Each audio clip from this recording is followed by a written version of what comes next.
Welcome every one. നമ്മുടെ കോഴിക്കോടത്തെ ടൗൺഷിപ്പിനെ കുറിച്ച് നമ്മുടെ ക്ലാസ് അറ്റൻഡ് ചെയ്തിട്ടുള്ള ആൾക്കാർക്ക് അറിയാനായിട്ടാണ് ഞാൻ ഈ വീഡിയോ ചെയ്യുന്നത്. ഏതാണ്ട് 1.5 ലക്ഷത്തിലധികം ആൾക്കാർ കേരളത്തിൽ എൻ്റെ ക്ലാസ് അറ്റൻഡ് ചെയ്ത ആൾക്കാരുണ്ട്. അപ്പോൾ അവരോട് എനിക്ക് കമ്മ്യൂണിക്കേറ്റ് ചെയ്യണമെങ്കിൽ either ഈ വീഡിയോയിലൂടെ സോഷ്യൽ മീഡിയയിലൂടെ പറ്റുള്ളൂ. കാരണം വ്യക്തിപരമായിട്ടല്ലാത്ത ആൾക്കാരെ ഒന്നിച്ച് നമുക്ക് കിട്ടാനായിട്ട് പറ്റില്ലല്ലോ. ഇപ്പോൾ ഇവിടെ നമ്മൾ കോഴിക്കോട് കൊണ്ടുവരാനായിട്ട് ശ്രമിക്കുന്നത് കോഴിക്കോടിൻ്റെ ഒരു മുഖച്ഛായ തന്നെ മാറ്റി ഒരു ആഗോള തലത്തിൽ ഇപ്പോൾ ജപ്പാനിലോ US-ലോ കാണുന്ന രീതിയിലേക്കുള്ളൊരു മാറ്റങ്ങൾ കൊണ്ടുവരാനായിട്ടാണ് അവിടെ നമ്മൾ ശ്രമിച്ചുകൊണ്ടിരിക്കുന്നത്. അപ്പോൾ അവിടെ നമുക്ക് എന്താണ് നമുക്കവിടെ കിട്ടാനായിട്ട് പറ്റുന്നത് ചോദിച്ചു കഴിഞ്ഞാൽ ഒരു അത്യപൂർവങ്ങളായ കുറേ പ്രസ്ഥാനങ്ങളാണ് നമ്മളവിടെ കൊണ്ടുവരാനായിട്ട് പോകുന്നത്. അപ്പോൾ ഒരു future innovations, luxury, wellness, entertainment, ഇതെല്ലാം ഒരു ത്രില്ലിങ് ഒരു അനുഭവം. ഇപ്പം ഇന്ന് നമ്മൾ ദുബൈക്കൊക്കെ പോകുമ്പോൾ ദുബൈയിൽ മാത്രം കിട്ടുന്നു എന്ന് പറയുന്ന അനുഭവമുണ്ട്. അത് കേരളത്തിൽ കൊണ്ടുവരാനായിട്ട് നമുക്ക് പറ്റുമോ? അപ്പോൾ അത് കൊണ്ടുവരേണ്ടതെന്ന് പറഞ്ഞാൽ ഞാൻ മാത്രമല്ല, ഞാൻ ഈ ഒരു സംഭവം തന്നിട്ട് അതിന് വേണ്ടിയിട്ടുള്ള ആൾക്കാരെ, നമ്മുടെ തന്നെ സ്റ്റുഡൻസിനെ എടുത്ത് അവർക്ക് മെൻറ്റർ ചെയ്ത് അവരുടെ ഫണ്ടിങ് കണ്ടെത്തി അവരുടെ കൂടെ നിന്ന് കൈപിടിച്ച് അതവിടെ എത്തുന്നവരത്തേക്കും അവരുടെ കൂടെ നിൽക്കുക എന്നുള്ളതാണ്. അപ്പോൾ ഇതൊരു ഗ്ലോബൽ മാർബിൾ ആക്കാനായിട്ടാണ് നമ്മൾ ശ്രമിച്ചുകൊണ്ടിരിക്കുന്നത്. അപ്പോൾ ഒന്നാമത് അവിടെ കൊണ്ടുവരാൻ ആഗ്രഹിക്കുന്നൊരു വളരെ വലിയ ലോകത്തിലെ one of the best 5 star ഹോട്ടലാണ്. അത് ടോപ്പ് ബ്രാൻഡിനെ തന്നെയായിരിക്കും നമ്മൾ കൊണ്ടുവരുന്നത്. ഗ്ലോബലി ടോപ്പ് ബ്രാൻഡ് തന്നെയായിരിക്കും. അപ്പോൾ 5 star hotel, luxury 5 star hotel and convention centre, അതിന് പർപ്പസ് വേറെയുണ്ട്. അപ്പോൾ നിങ്ങൾക്കൊന്ന് ഇമാജിൻ ചെയ്യാം, കാലിക്കറ്റ് 10-26 നിലയുള്ള ഒരു ഗ്ലോബൽ നമ്പർ 1 ബ്രാൻഡ് 5 സ്റ്റാർ ഹോട്ടലും, അപ്പോൾ നിങ്ങളുടെ പല കാര്യങ്ങളും, പല കല്യാണങ്ങളും മറ്റ് ഫങ്ഷൻസൊക്കെ അവിടെ വെച്ച് നടക്കുന്നതായിട്ടും, പിന്നെ അങ്ങനത്തെ ആ ഒരു കൺവെൻഷൻ സെൻറ്ററിൽ നടക്കുന്ന കാര്യങ്ങളൊക്കെ നിങ്ങൾക്ക് ഇമാജിൻ ചെയ്യാം. അപ്പോൾ അതോടൊപ്പം തന്നെ അത് ഈ ഒരാൾക്കോ രണ്ടാൾക്കോ സമ്പത്തുണ്ടാക്കാൻ വേണ്ടിയിട്ടല്ല. അപ്പോൾ അത് നമ്മുടെ മുന്നിൽ നിൽക്കുന്ന ഒരുപാട് ബിസിനസ് സ്റ്റുഡൻസിന് ഒരു 10-65 വയസ്സ് മുതൽ 99 വയസ്സ് വരെ ജീവിക്കാനുള്ള വരുമാനം അതിൽ നിന്ന് കിട്ടുന്ന രീതിയിൽ അവരെല്ലാവരെയും കൂടെ പങ്കെടുപ്പിച്ചുകൊണ്ട് ചെയ്യുകയാണ്. കാരണം ചില ആൾക്കാർ വന്ന് ഹെവി എമൗണ്ടൊക്കെ ഓഫർ ചെയ്തിട്ട് നമ്മൾ അവരെ ഒന്നും പാർട്ണറാക്കാത്തത് എല്ലാവരിലേക്കും ഇത് എത്താൻ വേണ്ടിയിട്ടാണ്. അപ്പോൾ ഇതൊരു ലോകത്തിൽ തന്നെ ഏറ്റവും പ്രസ്റ്റീജിയസ് ആയിട്ടുള്ളൊരു സംഭവമായി മാറണം. ഒരു അൺപാരലൽ ആയിരിക്കണം മറ്റുള്ളവരോട് നോക്കുമ്പോൾ. പിന്നെ രണ്ടാമതായിട്ട് അവിടെ കൊണ്ടുവരാൻ ആഗ്രഹിക്കുന്നത് ഏഷ്യയിലെ ലാർജസ്റ്റ് ബ്രൈഡൽ സ്റ്റുഡിയോ ആണ്. അപ്പോൾ ബ്രൈഡൽ സ്റ്റുഡിയോ ആൻഡ് വെഡിങ് റിസോർട്ടാണ് നമ്മൾ കൊണ്ടുവരുന്നത്. അപ്പം യൂറോപ്പിൽ നിന്നാണെങ്കിലും ശരി, അറേബ്യൻ രാജ്യങ്ങളിൽ നിന്നാണെങ്കിലും ശരി, ഇവിടെ വന്നൊരു ഡെസ്റ്റിനേഷൻ വെഡ്ഡിങ് നടത്തിയിട്ട് പോകുന്ന ഒരു സ്വഭാവം അത് ഏറ്റവും മോസ്റ്റ് പ്രസ്റ്റീജിയസ് ആയിരിക്കണം. അതുകൊണ്ടാണ് ഈ ഹോട്ടലും ലോകത്തിലെ ഏറ്റവും വലിയ വളരെ വിലപ്പെട്ടൊരു ഹോട്ടലും നമ്മൾ മനസ്സിൽ കാണുന്നത്. അപ്പോൾ അവിടെ എല്ലാ ബ്രൈഡൽ മേക്കപ്പും സ്റ്റുഡിയോയും, അപ്പോൾ അതിൽ നിന്ന് കല്യാണം കഴിച്ച് പുറത്തേക്ക് വരുന്ന ആൾക്കാരെ നമുക്ക് കാണാം. അറബി കപ്പിളാണെങ്കിലും ശരി, അതല്ലെങ്കിൽ നമുക്ക് നോർത്ത് ഇന്ത്യയിൽ നിന്നുള്ളവരാണെങ്കിലും ശരി, യൂറോപ്പിൽ നിന്നുള്ളവരാണെങ്കിലും ശരി, USA എന്നുള്ളവരാണെങ്കിലും ശരി. അപ്പോൾ ഒരു വെഡ്ഡിങ്ങിന് വേണ്ടിയിട്ട് ഒരു ഗ്ലോബലി ഉള്ള ഒരു അൾട്ടിമേറ്റ് ഒരു ഡെസ്റ്റിനേഷനായി മാറണം. അതാണ് നമ്മുടെ ആഗ്രഹിക്കുന്നത്. അപ്പോൾ ഈ ഏഷ്യയിലെ ഏറ്റവും വലിയ ഇത് ഏറ്റവും ടോപ്പായിട്ടുള്ള ബ്രൈഡൽ സ്റ്റുഡിയോ എന്ന് പറയുമ്പോൾ, അപ്പോൾ അവിടെ ഒരു ഡ്രീം വെഡ്ഡിങ്ങിന് വേണ്ടിയിട്ടുള്ള, അത് റിയാലിറ്റിയായി മാറുന്നതിന് വേണ്ടിയുള്ള ഒരു സംഭവമാണ് നമ്മൾ ഒരുക്കേണ്ടത്. അപ്പോൾ അതുകൊണ്ട് തന്നെ മുംബൈയിലും ദുബൈയിലും UK-യിലും ഒക്കെ കിട്ടുന്ന ഏറ്റവും ടോപ്പ് ഡിസൈനേഴ്സിനെയും പിന്നെ ആർട്ടിസ്റ്റുകളെയൊക്കെ കൊണ്ടുവന്ന് വേണം അവരെ ഗ്രൂം ചെയ്ത് എടുക്കാനായിട്ട്. അപ്പോൾ അതിന് വേണ്ടിയിട്ടാണ്. അപ്പോൾ ആ ഒരു സംഭവം നമ്മൾ അതിനകത്ത് കേരളത്തിലും പൈസ ഉള്ളവർക്ക് ചെയ്യാനായിട്ട് പറ്റണം. പിന്നെ അതുപോലെ തന്നെ നമ്മളൊരു ഡയമണ്ട് ഷോറൂം കൊണ്ടുവരാനായിട്ട് ഉദ്ദേശിക്കുന്നത് ഏറ്റവും കൂടുതൽ കളക്ഷൻസ് ഉള്ള, ഏത് വിധത്തിലുള്ള കളക്ഷൻസ് കിട്ടുന്ന top class exclusive diamond showroom. അപ്പോൾ ഇത് പറയുമ്പോൾ തന്നെ നിങ്ങളുടെ കണ്ണിലെ ആ ഡയമണ്ടിൻ്റെ തിളക്കം, അപ്പോൾ ഒരു പെർഫെക്റ്റ് ലൈറ്റിങ് നിങ്ങൾക്ക് അതിൽ കൂടെ കടന്നു പോകണം. അപ്പോൾ അതൊരു കേരളത്തിന് പ്രസ്റ്റേജ് മാത്രമല്ല, ഇന്ത്യക്ക് പ്രസ്റ്റേജ് ആയിത്തീരുന്ന ഒരു ഡയമണ്ട് ഷോറൂമാണ് നമ്മളവിടെ ആഗ്രഹിക്കുന്നത്. അതുകൂടാതെ നമ്മൾ പിന്നെ കൊണ്ടുവരാനായിട്ട് നാലാമത് നമ്മൾ ആഗ്രഹിക്കുന്ന ഒരു ഫുഡ് പ്രോസസ്സിംഗ് പാർക്കാണ്. വളരെ അഡ്വാൻസ്ഡ് ആയിട്ടുള്ള ഏറ്റവും മികച്ച രീതിയിലുള്ള food. Calicut is known for food. അപ്പോൾ അതിനെ ലോകം എവിടെ എത്തിക്കാൻ പറ്റിയ ഒരു ഫുഡ് പ്രോസസ്സിംഗ് പാർക്കാണ് നമ്മൾ. അപ്പോൾ കാലിക്കട്ട് എവിടെയെങ്കിലുമൊക്കെ ആയിരിക്കും സൗകര്യം കിട്ടുന്നതനുസരിച്ചായിരിക്കും ഇതിനെ നമ്മൾ വിന്യസിക്കുക. പക്ഷേ എപ്പോഴും അങ്ങോട്ടും ഇങ്ങോട്ടും കണക്ടിവിറ്റിയോട് കൂടിയായിരിക്കും. അപ്പോൾ ഈ transforming the food industry, food processing ലോക സ്റ്റാൻഡേർഡായിട്ട് കൊണ്ടുവരാൻ വേണ്ടിയിട്ടാണ് അപ്പോൾ അതവിടെ ചെയ്യുന്നത്. അതുകൂടാതെ നമ്മൾ പിന്നെ അതിൻ്റെ കൂടെ തന്നെ ഒരു ക്ലൗഡ് കിച്ചൺ, കാലിക്കട്ട് നിവാസികൾക്ക് അവർക്ക് ഏറ്റവും ഇഷ്ടമുള്ള ഫുഡ് ജസ്റ്റ് വിളിച്ചു പറയുകയോ ആപ്പിലൂടെ ഓർഡർ ചെയ്താലോ അവർക്ക് വന്ന് കിട്ടുന്ന പോലുള്ളൊരു ക്ലൗഡ് കിച്ചൺ. അപ്പോൾ അതിൽ തന്നെ നമുക്കൊരു 12,000 പേർക്കൊരു ദിവസം ക്ലൗഡ് കിച്ചണിലൂടെ മെക്കനൈസ് ചെയ്ത ഏറ്റവും ടോപ്പ് ക്വാളിറ്റി ഫുഡ് എന്നാൽ മിതമായ വിലയ്ക്ക് നമുക്ക് കൊടുക്കാനായിട്ട് പറ്റണം. അതിന് നമ്മളൊരു സ്വീഡനിലെ ഒരു കമ്പനിയായിട്ട് എല്ലാം ചെയ്ത് അവരുടെ മിഷനെക്കുറിച്ച് നമ്മൾ പഠിച്ചു, സ്പെയിനിലെ കമ്പനിയെക്കുറിച്ച് പഠിച്ചു. അപ്പോൾ അവരെല്ലാം നമ്മൾ നോക്കിയൊക്കെ കാര്യങ്ങളെല്ലാം ശരിയാക്കി വെച്ചേക്കുകയാണ് തുടങ്ങാനായിട്ട്. ഇനി അതിൻ്റെ പാർട്ട്നേഴ്സിനെ എടുത്ത് അവർക്ക് ട്രെയിനിങ് കൊടുത്ത് അവരെ ഇൻവെസ്റ്റ്മെൻറ്റ് അവരെ കൊണ്ട് എടുപ്പിച്ച് അവരെ കൊണ്ട് ഒന്നാക്കിച്ച് ഒരു ഗ്രൂപ്പിനെ കൊണ്ട് ചെയ്യിക്കാനാണ്. അപ്പോൾ ഇത് തന്നെ ഒരു കേരളത്തിലൊരു മാതൃകയാകുന്ന രീതിയിലാണ് ഫുഡ് ഇൻഡസ്ട്രിയെ റെവല്യൂഷണലൈസ് ചെയ്യാൻ വേണ്ടിയിട്ടാണ് കട്ടിംഗ് എഡ്ജ് ടെക്നോളജിയോടുകൂടി ഒരു കുലിനറി പെർഫെക്ഷൻ അവിടെ വരാനായിട്ട് പറ്റണം. അതുകൂടാതെ നമ്മൾ പിന്നെ നോക്കുന്നത് ഒരു വെൽനസ് ഹബ്ബ്. വെൽനസ് ഹബിനകത്ത് ഇപ്പോൾ തന്നെ ഓൾറെഡി നമ്മൾ വെൽനസ് സെൻറ്റർ അവിടെ സ്ഥാപിച്ചു കഴിഞ്ഞു, വെൽനസ് ഹോസ്പിറ്റൽ അവിടെ സ്ഥാപിച്ചു കഴിഞ്ഞു. അപ്പം ഭംഗിയായിട്ട് യുവത്വത്തോടു കൂടി എത്ര കാലം വേണമെങ്കിലും ജീവിച്ചിരിക്കാനായിട്ടുള്ള രീതിയിൽ യുവത്വം നിലനിർത്തി പോകാനായിട്ട് ഇപ്പോൾ കോഴിക്കോട് നമുക്ക് മോഡേൺ മെഡിസിൻ്റെ ഡോക്ടറും ന്യൂട്രീഷൻ തെറാപ്പിയും മൈൻഡ് തെറാപ്പിയും അതുപോലെ തന്നെ ഫുഡ് തെറാപ്പിയും അതുപോലെ തന്നെ നമ്മൾ പിന്നെ ഓരോരുത്തർക്ക് പേഴ്സണലൈസ് ചെയ്ത എക്സസൈസ് പ്രോഗ്രാമും അതുപോലെ തന്നെ ന്യൂട്രീഷൻ പ്രിസിഷൻ ന്യൂട്രീഷൻ, അതായത് ഫങ്ഷണൽ മെഡിസിന് ന്യൂട്രീഷൻ കൊടുക്കുന്ന അവിടെ തന്നെ ഉണ്ട് ഇപ്പോൾ ഓൾറെഡി. അത് പിന്നീട് വരുമ്പോഴത്തേക്കും കെട്ടിടം വെച്ച് നമ്മൾ ഇങ്ങോട്ട് മാറ്റും. അപ്പോൾ അവിടെ എല്ലാ വെൽനസ് പരിപാടികളും കാണും. അപ്പോൾ അവിടെ നമുക്ക് അൾട്ടിമേറ്റ് റിലാക്സേഷൻ ഇതിന് വേണ്ടിയിട്ട് തന്നെ ലോകത്തിൻ്റെ പല സ്ഥലത്തുനിന്ന് ആൾക്കാർ വരണം, മാസങ്ങളോളം ഇവിടെ താമസിച്ചിട്ട് പോകണം. ഇത് നമ്മുടെ രാജ്യത്തിനും ഒരു ഏണിംഗ് ആയിരിക്കണം, അത് നടത്തുന്നവർക്കും വലിയൊരു ഏണിംഗ് ആയിരിക്കണം. അടുത്തത് നമ്മൾ 7th ആയിട്ട് ഉദ്ദേശിക്കുന്നത് ഇന്നൊവേഷൻ ടെക് പാർക്കാണ്. അപ്പോൾ അവിടെ ടെക്നോളജിസ്റ്റ് കൊളാബറേറ്റിംഗ് ഫ്യൂച്ചറിസ്റ്റിക് എൻവയറമെൻറ്റ്, അവിടെ നമുക്ക് വളരെ നന്നായിട്ടുള്ള ഇന്നൊവേഷൻസ് ലോകത്ത് നടക്കാവുന്ന ഒരുപാട് ഇന്നൊവേഷൻസും ബ്രേക്ക് ത്രൂവും ആൻഡ് കട്ടിംഗ് എഡ്ജ് ടെക്നോളജിയും ചേർത്തുകൊണ്ടുള്ളൊരു ടെക്നോളജി പാർക്കാണ് നമ്മൾ ഉദ്ദേശിക്കുന്നത്. അവിടെ നിന്ന് ഡിസ്കവർ ചെയ്യുന്നതുമായിട്ടുള്ള ലോകത്തിൽ ഒരുപാട് ടെക്നോളജി വരണം. അവർക്ക് വേണ്ടുന്ന എല്ലാ സൗകര്യങ്ങളും ചെയ്ത് തന്നെയല്ല അത് വളരെ ലാഭകരമായിട്ട് തുടങ്ങുന്ന ആൾക്കാർക്കും വളരെ ലോകശ്രദ്ധ ആകർഷിക്കുന്ന രീതിയിൽ ചെയ്യാനാണ്. അതുപോലെ തന്നെ അടുത്തത് 8ാമത്തതായിട്ട് നമ്മൾ കൊണ്ടുവരാൻ ഒരു ആയുർവേദിക് ഹീലിംഗ് വില്ലേജ്. അപ്പം ആയുർവേദമൊന്നും മാത്രമല്ല എല്ലാ ഓൾട്ടർനേറ്റീവ് തെറാപ്പിയും പക്ഷേ വളരെ സ്യൂട്ടബിൾ ആകുന്ന എന്നാൽ മോഡേൺ മെഡിസിൻ്റെ ആൾക്കാരെ കൂടെ ഉൾപ്പെടുത്തിക്കൊണ്ട് വളരെ സേഫായിട്ട് എല്ലാം ഉൾപ്പെടുത്തിക്കൊണ്ടുള്ളൊരു ആയുർവേദിക് ഹീലിംഗ് വില്ലേജ്. അപ്പം അതിന് വേണ്ടിയിട്ട് പ്രത്യേകമായി ലാൻഡ്സ്കേപ്പ് ചെയ്ത് ട്രഡീഷണൽ ആയുർവേദ ട്രീറ്റ്മെൻറ്റ് അതിൻ്റെ കൂട്ടത്തിൽ തന്നെ മറ്റുള്ളതും. അപ്പോൾ ഒരു ടൈംലെസ് ആയിട്ടുള്ളൊരു ഹീലിംഗ് ഒരു അനുഭവം ആൾക്കാർക്ക് ഉണ്ടാകണം. അപ്പോൾ ഹീലിംഗ് വിസ്ഡം, ഇന്ത്യയുടെ ഹീലിംഗ് വിസ്ഡം ലോകം എവിടെയും എത്തിക്കാനായിട്ട് ഈ ഒരു സെൻറ്ററിന് നമുക്ക് കഴിയണം. അടുത്ത നമ്മൾ film production hub. Film production എന്ന് പറഞ്ഞാൽ ഇന്നിപ്പം ഫ്യൂച്ചറിലേക്കുള്ള സിനിമകളിലേക്ക് നടന്മാരെയും നടിമാരെയും കാര്യമായിട്ട് വേണ്ട അവതാറുകൾ അഭിനയിക്കും. അപ്പോൾ അതൊക്കെ ചെയ്തു തുടങ്ങുന്ന ഏറ്റവും ഹയസ്റ്റ് ക്വാളിറ്റി ഫിലിം ചെയ്തെടുക്കുന്ന ഒരു സെൻറ്റർ നമുക്ക്, അതിനൊരു ഹബ്ബ് നമ്മൾ. അതോടൊപ്പം തന്നെ മെറ്റാവേഴ്സ് 7D തിയേറ്റർ. 7D തിയേറ്ററിൻ്റെ പ്രത്യേകത ഞാനത് അനുഭവിച്ചിട്ടുണ്ട്, ജപ്പാനിലൊന്നുണ്ട്.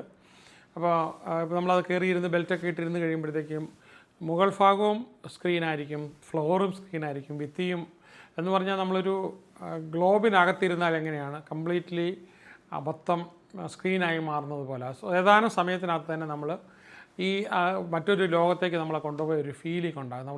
ഒരു അത്യപൂർവമായ അനുഭവമാണത്. ലോകത്തിൽ വളരെ കുറച്ച് മാത്രമേ ഈ മെറ്റാവേഴ്സ് 7D തിയേറ്റേഴ്സ് ഉള്ളൂ. അപ്പോൾ അത് ഇവിടെ കൊണ്ടുവരാനായിട്ട് അപ്പോൾ അതിനും ഞാൻ എൻ്റെ തന്നെ സ്റ്റുഡൻസിൻ്റെ ഒരു ചെറിയ ഗ്രൂപ്പിനെ പാർട്ട്നേഴ്സായിട്ട് എടുത്തുകൊണ്ട് അവരെ ട്രെയിൻ ചെയ്ത് അവരെ കൊണ്ട് ഫണ്ട് എടുപ്പിച്ചിട്ടായിരിക്കും നമ്മളത് കൊണ്ടുവരിക. അപ്പോൾ അതുപോലെ തന്നെ അവിടെ ഫിലിം സെറ്റ് ചെയ്യാനും ഫിലിം എടുക്കാനും ഒക്കെ ഉള്ള സൗകര്യങ്ങളൊക്കെ ഉണ്ടാകും. Light, camera, action. അപ്പോൾ നിങ്ങൾക്ക് അതവിടെ എടുക്കുന്ന പ്രമുഖ ആൾക്കാരൊക്കെ വന്ന് അവിടെ എടുക്കുന്നത് നിങ്ങൾക്ക് ഇമാജിൻ ചെയ്യാം. അപ്പോൾ അങ്ങനത്തെ ഒരു സിനിമയായിരിക്കും. ഒരുപാട് സിനിമ അവിടെ നിന്ന് പ്രൊഡ്യൂസ് ചെയ്ത് വരുന്ന രീതിയിൽ അപ്പം നമുക്ക് വരും ഫിലിം പ്രൊഡക്ഷൻ.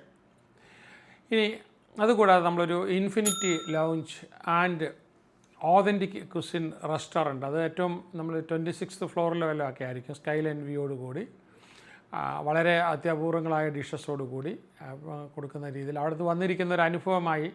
അത് തന്നെ ഒരു വലിയ ബിസിനസ്സിനുള്ള സാധ്യത, കാരണം ടോപ്പ് ബിസിനസ് ആകാൻ പോകുന്ന ആൾക്കാരൊക്കെ മീറ്റപ്പ് ചെയ്യാനായിട്ട് വിദേശത്തു നിന്നുള്ളവരുമായിട്ടും വന്നുമൊക്കെ ഇരുന്ന് മീറ്റപ്പ് ചെയ്യാൻ പറ്റുന്ന, എന്നാൽ അത് എൻജോയ് ചെയ്യാൻ പറ്റുന്ന, അപ്പോൾ ഒരു ബ്രേക്ക് ത്രൂ ഫുഡോടുകൂടി അതിനെ ഇൻഡൾജ് ചെയ്തുകൊണ്ട് ഒരു വേൾഡ് ക്ലാസ് ഡൈനിങ് ഫീലിങ്ങും ഒക്കെ ഇത് നടത്താനായിട്ട്. അതുകൂടാതെ നമ്മൾ അവിടെ തന്നെ പ്ലാൻ ചെയ്തിട്ടേക്കുന്നത് 11ാമത് നമ്മൾ പദ്ധതിയിട്ടേക്കുന്നത് global culinary academy. Culinary academy എന്ന് പറഞ്ഞാൽ ഷെഫ് ടീച്ചിങ്, കൾണറി ആർട്സ്, ഷെഫുകളെ ഉണ്ടാക്കാനായിട്ട് പഠിപ്പിക്കുന്നതായിരിക്കും. അപ്പോൾ നമുക്ക് ഒരുപാട് ഫുഡിനെ എക്സ്പെരിമെൻറ്റ് ചെയ്യാനായിട്ട് കാലിക്കറ്റ് ഇവിടെ പഠിച്ചു എന്നുള്ളത് തന്നെ IIT പഠിച്ചു എന്ന് പറയുന്ന പോലായിരിക്കും പിന്നീട് യൂറോപ്പിലുള്ള ഷെഫിനൊക്കെ ആ ഒരു രീതിയിൽ വളർത്താൻ, ചെറിയ രീതിയിലുള്ള സ്വപ്നമല്ല. അപ്പോൾ ഇതിൽ കിട്ടാവുന്നതിൽ, കേരളത്തിൽ കിട്ടാവുന്നതിൽ, ലോകത്തിൽ കിട്ടാവുന്നതിൽ ബെസ്റ്റ് എല്ലാം അപ്പോൾ കൾണറി ഇതിനകത്ത് അക്കാഡമിയിൽ പഠിക്കാനായിട്ടുള്ള സൗകര്യവും അതിനുള്ള സർട്ടിഫിക്കേഷനും അതെല്ലാം ഒരു കുക്കിംഗ് ലോകത്തിലെ ഹയസ്റ്റ് ആർട്ടായിട്ട് മാറാൻ പറ്റുന്ന.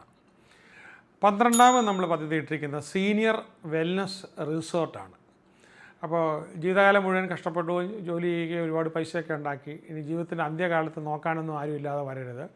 ഏറ്റവും കൂടുതൽ എൻജോയ് ചെയ്ത് ലൈഫിൽ ഓരോ ദിവസവും ഫണ്ണായിട്ട് ഓരോ ദിവസവും അനുഭവിക്കാനായിട്ട്. അപ്പോൾ അവിടെ വന്നു കഴിഞ്ഞപ്പോൾ നോക്കാൻ ആരും തന്നെ വേണ്ട. അപ്പോൾ അവിടെ എല്ലാ സൗകര്യങ്ങളും കിട്ടുന്ന 24 hours ഡോക്ടർ, നേഴ്സസ്, ബാക്കിയുള്ള ഫൺ ആക്ടിവിറ്റീസ് എൻജോയ് ചെയ്ത് പോകാൻ പറ്റുന്ന, അപ്പോൾ ലോകത്തിൽ ഒരു മാതൃകയാകാവുന്ന സീനിയേഴ്സിന് വന്ന് പ്രായമായിക്കൊണ്ടിരിക്കുന്ന അല്ലെങ്കിൽ ഏജിങ് ആയിക്കൊണ്ടിരിക്കുന്ന, ഏജിങ് ഗ്രേസ്ഫുള്ളി, അതോടൊപ്പം തന്നെ നമ്മുടെ വിഷനകത്ത് അവർക്ക് ന്യൂട്രീഷൻ തെറാപ്പി, ഫങ്ഷണൽ മെഡിസിൻ, ഇതെല്ലാ സൗകര്യങ്ങളും ഉള്ളതുകൊണ്ട് അവരുടെ ജീവിതം വളരെ കംഫർട്ടബിൾ, സുഖകരമായിരിക്കും. അപ്പം നേരത്തെ തന്നെ അവിടെ ആൾക്കാർക്ക് ഈ ഉള്ള ബിസിനസ്സുകളിൽ ഇൻവെസ്റ്റ് ചെയ്ത് കഴിഞ്ഞാൽ, നമുക്കിപ്പോൾ ഈ പറഞ്ഞ ബിസിനസ്സുകളിൽ ഇൻവെസ്റ്റ് ചെയ്ത് കഴിഞ്ഞാൽ മേ ബി 10 years, 20 years, 25 yearsന് ശേഷം പ്രായമായി വരുന്നു എന്ന് തോന്നുമ്പോൾ, റിട്ടയർ ചെയ്തു എന്ന് തോന്നുമ്പം അവിടെ വന്ന് സുഖകരമായി ജീവിക്കാനായിട്ട്, എല്ലാ സൗകര്യത്തോടും കൂടി ജീവിക്കാനായിട്ടുള്ളൊരു സംവിധാനം. അപ്പോൾ അവർക്ക് ഈ ബിസിനസ്സിനകത്തൊക്കെ ആൾക്കാർക്ക് നേരത്തെ തന്നെ ഇൻവെസ്റ്റ് ചെയ്ത് തുടങ്ങാം. അതും കൂടി അവിടെ മെസ്സേജ് ആയിരിക്കും. അപ്പോൾ അവിടെ പ്രൊവൈഡിങ് കെയർ, കംഫർട്ട്, ഒരു സീനിയർ വെൽനസ് റിസോർട്ടായിരിക്കും നമ്മളവിടെ, ഒരു സാങ്ച്വറി ഫോർ എൽഡേഴ്സ്. അപ്പോൾ അത് തീർച്ചയായിട്ടും ആൾക്കാർ നാളെ കൊതിക്കുന്ന രീതിയിലുള്ള, അതിനകത്ത് ചേർന്നതിൽ ആനന്ദം കൊള്ളുന്ന രീതിയിലുള്ളൊരു ഇതായിട്ട്, തന്നെയല്ല അതിനകത്തുള്ള ആൾക്കാരെല്ലാവരും വളരെ സൗഹൃദമായി ജീവിക്കുന്നൊരു സിറ്റുവേഷൻ കൊണ്ടുവരാൻ വേണ്ടിയിട്ടാണ്. അതിൻ്റെ എക്സ്പേർട്സിനെയൊക്കെ നമ്മൾ കോൺടാക്റ്റ് ചെയ്ത് അവരിൽ നിന്നെല്ലാം പ്രോജക്റ്റൊക്കെ തയ്യാറാക്കിക്കൊണ്ടിരിക്കുകയാണ്. ഇനി അതുകൂടാതെ നമുക്ക് 13ാമതായിട്ട് അവിടെ കൊണ്ടുവരാൻ പോകുന്നത് digital media and animation app studio. അപ്പോൾ ഇപ്പോൾ ഒരുപാട് ആപ്പുകൾ നിർമ്മിച്ചിറങ്ങുന്നുണ്ട്, ആനിമേഷൻസ് ഇറങ്ങുന്നുണ്ട്, ഡിജിറ്റൽ മീഡിയ ഇതൊക്കെ ആയിട്ട് ഇറങ്ങുന്നതിനകത്ത് ഹയസ്റ്റ് ഫോം എവിടെ കിട്ടും, ലോകത്തിലെ ഏറ്റവും ബെസ്റ്റ് അഡ്വൈസ് നിർമ്മിച്ച് കിട്ടുന്നത് എവിടെ കിട്ടും, അതിവിടെ ആയിരിക്കുന്നത്, അതിന് വേണ്ടുന്ന സ്റ്റുഡിയോ. അപ്പോൾ വളരെ കോസ്റ്റ്ലി ആയിട്ടുള്ള സംഭവങ്ങളാണ്. ആൻഡ് ഹൈടെക് മീഡിയ സ്റ്റുഡിയോ ആയിരിക്കും അവിടെ ഉള്ളത്. അപ്പോൾ ഫ്യൂച്ചറിലേക്ക് നമ്മൾ കടക്കുവാണ്, ഡിജിറ്റൽ ക്രിയേറ്റിവിറ്റിയിലേക്ക്. അപ്പോൾ ദുബൈയിലൊക്കെ ഇപ്പോൾ കണ്ടുകൊണ്ടിരിക്കുന്നതിൽ നിന്നൊക്കെ ഒത്തിരി മുന്നോട്ട് നമുക്ക്, കാരണം അവിടെയൊക്കെ ചെയ്യുന്ന നമ്മുടെ ആൾക്കാരാണ്. അപ്പോൾ ആ ഒരു സംഭവങ്ങളെല്ലാം നമുക്കിവിടെ കൊണ്ടുവരാനായിട്ട് പറ്റും. ആപ്പൊക്കെ ഉണ്ടാക്കുന്ന ഏറ്റവും ലോക ക്വാളിറ്റിയിൽ. 14ാമതായിട്ട് അവിടെ കൊണ്ടുവരുന്നത്, ഓൾറെഡി അത് സ്റ്റാർട്ട് ചെയ്ത് കഴിഞ്ഞു, personal transformation university. The billionaire mind set university എന്ന് പറഞ്ഞത് നമ്മൾ ദുബൈയിൽ സ്റ്റാർട്ട് ചെയ്യാനാണ് ഇരുന്നത്. അപ്പോൾ ദുബൈയിൽ തന്നെ അതുണ്ട്. പക്ഷേ അതിൻ്റെ കൂടെ നമ്മൾ അതേസമയം വ്യക്തി എത്രമാത്രം, അപ്പോൾ ലൈഫ് ലൈൻ്റെ ഹെഡ് ക്വാർട്ടേഴ്സും നമ്മൾ കാലിക്കട്ടേക്ക് മാറ്റുകയാണ്. അപ്പോൾ അവിടെ അതിന് വേണ്ടുന്ന പ്രത്യേക കെട്ടിടങ്ങളും സൗകര്യങ്ങളും എല്ലാം ഉണ്ടാകുന്ന രീതിയിൽ നമ്മൾ അതിനുള്ള പ്ലാനുകളും ചെയ്തിട്ടുണ്ട്. അപ്പം ഇനി 100 വർഷത്തിന് ശേഷമാണെങ്കിലും ഈ സംവിധാനങ്ങളെല്ലാം അവിടെ ഉണ്ടാകുന്ന മനുഷ്യനെ ട്രാൻസ്ഫോം ചെയ്തെടുക്കാനായിട്ട് പറ്റുന്ന എല്ലാ സൗകര്യങ്ങളും, മോട്ടിവേഷണൽ സ്പീക്കേഴ്സ് ഗ്ലോബലി ഉള്ളവരെല്ലാം കണക്റ്റഡ് ആയിരിക്കണം. ഗ്ലോബലി ഉള്ളൊരു, നമ്മൾ ഉടനെ തന്നെ ഉടനെ തന്നെ ഏതാനും ദിവസങ്ങൾക്കകത്ത് തന്നെ, 1 വീക്കിനകത്ത് തന്നെ നമ്മൾ ലോകം മുഴുവനുള്ള മെൻറ്റേഴ്സ് ആൻഡ് കോച്ചസിനെ നമ്മളൊരു അവർക്ക് വേണ്ടി പറ്റിയൊരു പ്ലാറ്റ്ഫോം കൊണ്ടുവരുന്നുണ്ട്. അപ്പോൾ ലോകത്താളുടെ ആർക്കും അവരെ തിരഞ്ഞെടുക്കാവുന്ന ഒരു പ്രത്യേക രീതിയാണ്. ഞാൻ സെപ്പറേറ്റ് ആയിട്ടൊരു വീഡിയോയിൽ അത് വിശദമായിട്ട് പറയാം. അപ്പോൾ നിങ്ങൾക്ക് നിങ്ങളെയും കുഞ്ഞുങ്ങളെയും കുടുംബത്തിലുള്ളവരെയും ഒരു പേഴ്സണൽ ട്രാൻസ്ഫോർമേഷന് പറ്റിയ ഒരു വലിയ പ്രസ്ഥാനമായിട്ട്, അപ്പോൾ എൻ്റെ ലോകത്തിന് ഞാൻ കൊടുത്ത മാതൃക അതാണ്. അതിൻ്റെ ഒരു ഉത്തമ മോഡൽ അവിടെ, അതൊരു റിയാലിറ്റിയായി മാറാനായിട്ട് പോകുന്നത്. അടുത്തത് നമുക്ക് പ്രിസിഷൻ നാനോ ബ്യൂട്ടി ഇൻസ്റ്റിറ്റ്യൂട്ടാണ്. ഇപ്പോൾ നാനോ ടെക്നോളജിയൊക്കെ ഉപയോഗിച്ച് പിന്നെ സെല്ലുകളെ ഇത് ചെയ്തുകൊണ്ട് അപ്പോൾ ആൾക്കാരെ യങ്ങാക്കാനും വളരെ എന്താണ് യൂത്ത് നിലനിർത്താനും അപ്പോൾ ബ്യൂട്ടി ട്രീറ്റ്മെൻറ്റ് അപ്പം അതിൻ്റെ സ്പെഷ്യലിസ്റ്റുകളുമായിട്ട് ഡോക്ടേഴ്സുമായിട്ടും പിന്നെ അതിൻ്റെ മറ്റ് എക്സ്പേർട്സുമായിട്ടും എല്ലാം അപ്പോൾ ഈ ഹൈടെക് ബ്യൂട്ടി ലാബ് അതിലുള്ള ഇന്നോവേഷൻസ് അപ്പോൾ അതിനകത്ത് സ്കിൻ ക്രാഫ്റ്റിങ്ങും എല്ലാം ഇതിനകത്തുണ്ടാകും. അപ്പം ഹെയർ ഇങ്ങനെയുള്ള മൊത്തത്തിലുള്ള care, explore the science of beauty, അത് വളരെ പ്രിസിഷനോട് കൂടി നാനോ ടെക്നോളജിയിൽ വെച്ചിട്ടുള്ള ബ്യൂട്ടി ഇൻസ്റ്റിറ്റ്യൂട്ടാണ്. അവിടെ പിന്നെ നമുക്ക് ഒരു സെൽഫ് കെയറിന് വേണ്ടിയിട്ടുള്ള ഇത് കൊടുക്കാനായിട്ട്. ഇനി അടുത്തത് 16ാമതായിട്ട് നമ്മളവിടെ കൊണ്ടുവരാനായിട്ട് ആഗ്രഹിക്കുന്നത് ഇൻട്രാക്റ്റീവ് സയൻസ് പാർക്കാണ്. ഇൻട്രാക്റ്റീവ് സയൻസ് പാർക്ക് എന്ന് പറയുമ്പോഴത്തേക്ക് നമുക്ക് സയൻസിൻ്റെ എല്ലാ ഭാഗങ്ങളും നമുക്ക് സയൻസിൻ്റെ എല്ലാ പിന്നെ പ്ലാനറ്റോറിയത്തിൽ പോകുന്നതിനൊക്കെ ഒത്തിരി അപ്പുറത്തേക്ക് പോയിട്ട് സയൻസിൻ്റെ എല്ലാ ഭാഗങ്ങളും ഒരു ഫുൾ ഡേ കുട്ടികൾക്ക് എക്സ്പെരിമെൻറ്റ് ചെയ്ത് പോകാനായിട്ട് പറ്റുന്ന, അപ്പോൾ അവിടെ ഇപ്പോൾ നമുക്ക് വീഗാലാൻഡ് ഉണ്ട്, ഇല്ലെങ്കിൽ അതുപോലുള്ള നമുക്ക് പിന്നെ ഡിസ്നി വേൾഡ് ഉണ്ട്. അപ്പോൾ ഈ ഡിസ്നി വേൾഡ് പക്ഷേ അതൊന്നും ഒരു സയൻസിൻ്റെ പാർക്കല്ല. ഇതിനകത്ത് അങ്ങനെയല്ല, എൻ്റയർ സയൻസ് പഠിക്കുന്ന ഒരാൾക്ക് എല്ലാ കാര്യങ്ങളും അതിലൂടെ അവർക്ക് എക്സ്പീരിയൻസ് ചെയ്ത് അനുഭവമാക്കി മാറ്റി ഒരു സെൻറ്റർ അതിന് വേണ്ടിയിട്ടൊരു അത് എല്ലാവർക്കും അവിടെ വരാനായിട്ടും അത് ചെയ്യാനായിട്ടും എൻ്റയർ സയൻസിൻ്റെ ഏരിയ മുഴുവനും നമ്മൾ ഡെവലപ്പ് ചെയ്തിട്ടുള്ളത് ഇനി ഡെവലപ്പ് ചെയ്യാൻ പോകുന്നതെല്ലാം കുട്ടികളുടെ വിരൽത്തുമ്പിൽ നിൽക്കുന്ന രീതിയിൽ ആ ഒരു രീതിയിലായിരിക്കും നമ്മളവിടെ ചെയ്തുകൊണ്ടിരിക്കുന്നത്. അപ്പോൾ ഇതും അവിടെ ഉണ്ടാകും. പിന്നെ അതുകൂടാതെ നമ്മളവിടെ കൊണ്ടുവരാനായിട്ട് ആഗ്രഹിക്കുന്നത് മലബാർ സിഗ്നേച്ചർ ക്ലബ്ബാണ്. മലബാർ സിഗ്നേച്ചർ ക്ലബിൻ്റെ ഒരു പ്രത്യേകത അപ്പോൾ വളരെ ലക്ഷൂറിയസ് ആയിട്ടുള്ള ക്ലബ്ബും അമ്യൂണിറ്റീസും ഇൻ ആക്ഷൻ. അതായത് നമ്മൾ ജിംഖാന ക്ലബ്ബ് എന്നൊക്കെ പറഞ്ഞാൽ ഡൽഹിയിലും മുംബൈയിലും ഉണ്ട്. അപ്പോൾ അവരുമായിട്ട് അഫിലിയേറ്റ് ചെയ്യാനാണ് നമ്മൾ നോക്കുന്നത്, ഗ്ലോബലി അഫിലിയേറ്റ് ചെയ്യാനും ഓൾ ഇന്ത്യ അഫിലിയേറ്റ് ചെയ്യാനും. അപ്പോൾ അവർക്ക് ഇങ്ങോട്ട് വരാൻ നമുക്ക് അങ്ങോട്ടും പോകാം ഇതിനകത്തൊരു മെമ്പറായി കഴിഞ്ഞാൽ. അതുപോലെ തന്നെ വർഷങ്ങൾ കഴിയുന്തോറും അവരുടെ ആ മെമ്പർഷിപ്പിൻ്റെ മൂല്യം വർദ്ധിച്ചുകൊണ്ടിരിക്കും. അപ്പം ആൾക്കാർക്ക് ലീഷറിന് വേണ്ടി വരാനും അവിടുത്തെ ആൾക്കാർക്ക് സ്പോർട്സ് ആക്ടിവിറ്റീസ് വരാനും ഗെയിംസിന് വരാനും സോഷ്യൽ ഗാദറിങ്ങിന് വരാനുള്ള സംഭവങ്ങളും അതെല്ലാം വെച്ചുകൊണ്ടാണ് ഒരു ക്ലബ് സ്പേസ് വളരെ ഒരു ഗ്ലോബൽ സ്റ്റാൻഡേർഡിൽ നമ്മൾ കൊണ്ടുവരുന്നത്. അപ്പോൾ ഇങ്ങനെ നമ്മൾ കൊണ്ടുവരുന്ന അപ്പോൾ ഗ്രീൻ സിറ്റി മാത്രമല്ല, ഗ്രീൻ സിറ്റിക്ക് അപ്പുറത്തേക്കും കുറച്ച് അകലെയൊക്കെ ആണെങ്കിലും മറ്റ് സ്ഥലത്തുമൊക്കെ ആയിട്ട് ഇതിൻ്റെ എക്സ്റ്റൻഷൻ എന്ന് പറഞ്ഞതുപോലെ ബട്ട് വെൽ കണക്റ്റഡ് ഈ രീതിയിലാണ് നമ്മളത് പ്ലാൻ ചെയ്തിരിക്കുന്നത്. അപ്പോൾ അങ്ങനെ പ്ലാൻ ചെയ്ത് ഇനിയും അതിനകത്ത് വരാനായിട്ട് ചില ഇൻസ്റ്റിറ്റ്യൂഷൻ്റെ പിന്നെ ആൾക്കാർ ചോദിച്ചിരിക്കുന്നുണ്ട്. പക്ഷേ ഞാനിവിടെ ചെയ്യാൻ പോകുന്നതെന്ന് പറഞ്ഞാൽ ഇതൊന്നും ഞാൻ തുടങ്ങുകയല്ല ചെയ്യുന്നത്. എൻ്റെ സ്റ്റുഡൻസ് ഒത്തിരി പേരുണ്ട്, ആയിരക്കണക്കിന് ബിസിനസ് സ്റ്റുഡൻസ്, ബിസിനസ് പഠിച്ച് ബില്യണയർമാരായിട്ടൊക്കെ പഠിച്ച ആൾക്കാരുണ്ട്. അവർക്ക് ഇത് തുടങ്ങാനായിട്ടുള്ള തുടക്കം അവരുടെ കൈ പിടിച്ച് അവരെ കൊണ്ട് തുടങ്ങാനായിട്ട് വലിയ വലിയ സ്ഥാപനങ്ങൾ നടത്തുന്ന ഒരുപാട് പേരുണ്ട്. അപ്പം അവരോടുകൂടി ഞാനും കൂടെ ചേർന്ന് നിന്നുകൊണ്ട് ഇത് തുടങ്ങുകയും അവരെ കൊണ്ട് നയിപ്പിക്കുകയും അതോടൊപ്പം അവരുടെ അടുത്ത ജനറേഷനിൽപ്പെട്ടവരോ അല്ലെങ്കിൽ വളരെ വേണ്ടപ്പെട്ടവരോ ആയിട്ടുള്ള അല്ലെങ്കിൽ മറ്റേ ലേറ്റസ്റ്റ് ആയിട്ടുള്ള സ്റ്റുഡൻസിൽ നിന്നൊക്കെ വരുന്ന ആൾക്കാരെല്ലാം ഉൾപ്പെടുത്തിക്കൊണ്ട് അതിന് വേണ്ടിയിട്ട് പ്രത്യേകമായി അവരെ കോച്ച് ചെയ്ത് ബിസിനസ് കോച്ചിങ്ങും ബിസിനസ് മെൻറ്ററിങ്ങും എല്ലാം കൊടുത്ത് ഗ്ലോബലിയുള്ള ഫണ്ടിങ് എല്ലാം എടുത്ത് അപ്പോൾ നമ്മളൊരു 12,000 കോടിക്ക് മുകളിലേക്ക് പോകുന്ന രീതിയിലുള്ളൊരു ഇൻവെസ്റ്റ്മെൻറ്റും അങ്ങനത്തെ ഒരു സിറ്റിയുമാണ് നമ്മൾ ഇത് ചെയ്യുന്നത്. അപ്പോൾ കേരളത്തിൻ്റെ ഇല്ലെങ്കിൽ നമ്മൾ ഹൈദരാബാദിൽ ബാംഗ്ലൂരൊക്കെ ഉള്ളതിൻ്റെയൊക്കെ അപ്പുറത്തേക്ക് പോകണം. ആ രീതിയിലുള്ളൊരു പ്രസ്ഥാനമാണ് നമ്മൾ US ന്യൂയോർക്കിലോ അല്ലെങ്കിൽ സാൻ ഫ്രാൻസിസ്കോയിലോ അല്ലെങ്കിൽ ടോക്കിയോയിലോ അല്ലെങ്കിൽ ദുബൈയിലോ അനുഭവിക്കുന്നതിൻ്റെയൊക്കെ ഒത്തിരി മുകളിലുള്ളൊരു സംഭവത്തിലേക്ക്. അപ്പോൾ ഇതിനു വേണ്ടി തന്നെ അവിടേക്ക് ആൾക്കാർ വരികയും അപ്പോൾ അതോടുകൂടി അവിടെ ഒരു വലിയ മാറ്റം ഉണ്ടാകും. പക്ഷേ നമ്മളിത് ചെയ്തപ്പം ഇതിനകത്ത് പിന്നെ ഒരു ഫ്ലാറ്റ് എന്നൊക്കെ പറഞ്ഞത് ഇതിൻ്റെ പുറകെ വരുന്ന സംഭവമാണ്. അപ്പം അപ്പാർട്ട്മെൻറ്റൊക്കെ വരിക എന്ന് പറഞ്ഞു കഴിഞ്ഞാൽ അതല്ല അതിൻ്റെ ഏറ്റവും പ്രധാനപ്പെട്ടത്. പക്ഷേ എനിക്ക് തോന്നുന്നത് കേരളത്തിലുള്ള ഈ ററായ്ക്കൊക്കെ മനസ്സിലായതെന്തോ നമ്മൾ റിയൽ എസ്റ്റേറ്റ് പ്രോജക്റ്റാണ്. ഇത് റിയൽ എസ്റ്റേറ്റ് പ്രോജക്റ്റ് അല്ല, ഇത് ഫോറിൻ ഇൻവെസ്റ്റ്മെൻറ്റൊക്കെ കൊണ്ടുവരാനും ഇൻഡസ്ട്രിയൽ ഇൻവെസ്റ്റ്മെൻറ്റ് സർവീസ് മേഖലയിലൊക്കെ ഒരുപാട് സംഭവം വരാൻ വേണ്ടിയിട്ടുള്ള ഒരു വലിയ ടൗൺഷിപ്പാണ്. ടൗൺഷിപ്പ് എന്ന് പറഞ്ഞാൽ അതിനകത്ത് താമസത്തിന് വേണ്ടി അല്ലാതെ ഒരുപാട് ബിസിനസ് ചെയ്യാൻ പറ്റിയ ടൗൺഷിപ്പുകളുണ്ടല്ലോ. അപ്പം ഗവൺമെൻറ്റിൽ പല ആൾക്കാർക്കും ഇത് മനസ്സിലായിട്ടില്ല നമ്മളെന്താ ചെയ്യുന്നത്, പ്രത്യേകിച്ച് റെറയ്ക്കൊന്നും മനസ്സിലായിട്ടില്ല. ഇതെന്തോ ഒരു റിയൽ എസ്റ്റേറ്റ് കച്ചവടമായിട്ടാണ് എടുക്കുന്നത്. അങ്ങനല്ല, നമ്മളൊരു നെക്സ്റ്റ് ജനറേഷൻ ടൗൺഷിപ്പ് അതിനകത്ത് ഇതെല്ലാം ഉള്ള സംവിധാനമായിട്ടാണ്. അപ്പോൾ ഇത്രയും പേരോട് കമ്മ്യൂണിക്കേറ്റ് ചെയ്യുമ്പോഴത്തേക്ക് അതിൽ പല ആൾക്കാരും ചിലപ്പം അതിനെക്കുറിച്ച് കിട്ടുന്ന വിവരങ്ങളൊക്കെ ഞാനിപ്പോൾ ഈ പറഞ്ഞു കേൾക്കുന്ന വിവരങ്ങളൊക്കെ അവർ സോഷ്യൽ മീഡിയയിൽ പങ്കുവെക്കും, അവർ തങ്ങളുടെ ഗ്രൂപ്പാകും. അപ്പോൾ അവർക്ക് ബിസിനസ് പാർട്ട്നേഴ്സിനെ കണ്ടെത്തും. അപ്പോൾ ബിസിനസ് പാർട്ട്നേഴ്സിനെ കണ്ടെത്തുകയും ഇൻവെസ്റ്റ്മെൻറ്റ് റൈസ് ചെയ്യുകയും ഇൻഡസ്ട്രി വളർത്തുകയും എന്നൊക്കെ പറയുന്നത് ഗവൺമെൻറ്റിൻ്റെ ഏറ്റവും ടോപ്പ് അജണ്ടയിലാണ്. അപ്പോൾ നമ്മുടെ ഗവൺമെൻറ്റിലുള്ള ഏറ്റവും ടോപ്പ് ആൾക്കാർക്കെല്ലാം ഈ പ്രോജക്റ്റിനെ കുറിച്ച് അറിയാം.